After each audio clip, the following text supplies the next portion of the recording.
पूर्व भाग कन्नौज कालपी के बिश्नोइयों ने व्यापार करने के लिए बैल तथा गाड़ियों पर बहुमूल्य सामान लाद करके चित्तौड़ पहुंचे। वहां पर चित्तौड़ की सीमा में प्रवेश करते ही उनसे राज कर्मचारियों ने दान मांगा। तब बिश्नोई ने कहा, हम जाम्बोजी के शिष्य बिश्नोई हैं, हमारा दान टैक्स बीकानेर, जोधपुर आदि अनेक राज्यों में माफ है, इसलिए आपको भी नहीं देंगे। वाद विवाद बढ़ चुका था।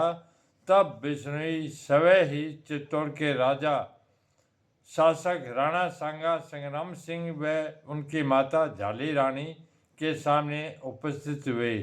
झाली रानी ने दयावश उन्हें माफ करवा दिया तथा अपने विश्वास पात्र सेवकों को भी जाम्बोजी के पास समरास्थल भेजा, इस बात का पता लगाने के लिए कि वास्तव में जाम्बोजी कोई अवतारी पुरुष है या पाखंडी ही है। ये लोग बिश्नोइयों सहित समरा स्थल पहुंचे और उन्होंने कहा, आप अवतारी पुरुष होकर भी यहाँ पर विकट स्थान में निवास करते हो तथा अवतारी पुरुष रामकृष्ण के तो अयोध्या द्वारिका जैसे दिव्य भवन, रानियां और अन्य चकाचौंध थी, किंतु यहाँ पर ऐसा कुछ भी नहीं दिखाई देता। तब श्री जम्बेश्वर जी ने शब्दोच्चारण किया, ओम आतर पातर राही रुक्मण मेल्या मंदिर भोयो गढ़ सोना ते पर मेला रहे छड़ासी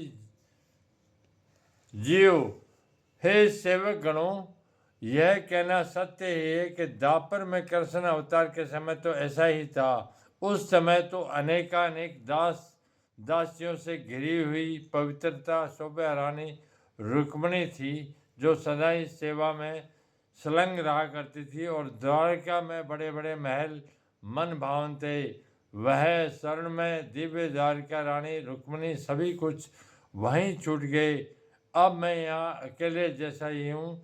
हालांकि यदा कदा कुछ लोग समिष्ट रहते भी है, किंतु फिर भी मैं अकेला ही हूँ।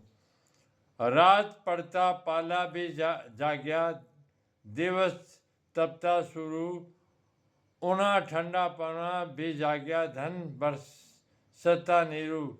यह भी कटु सत्य है कि देश में रात्रि पड़ते ही सर्दी प्रारंभ हो जाती है। यह मरुभूमि की विशेषता है तथा कभी गर्मियों में भयंकर लू चलती है तथा सर्दियों में ठंडी बर्फीली हवाएं चलती है, और वर्षा ऋतु में कभी भयंकर वर्षा तो कभी सूखा पड़ जाता है।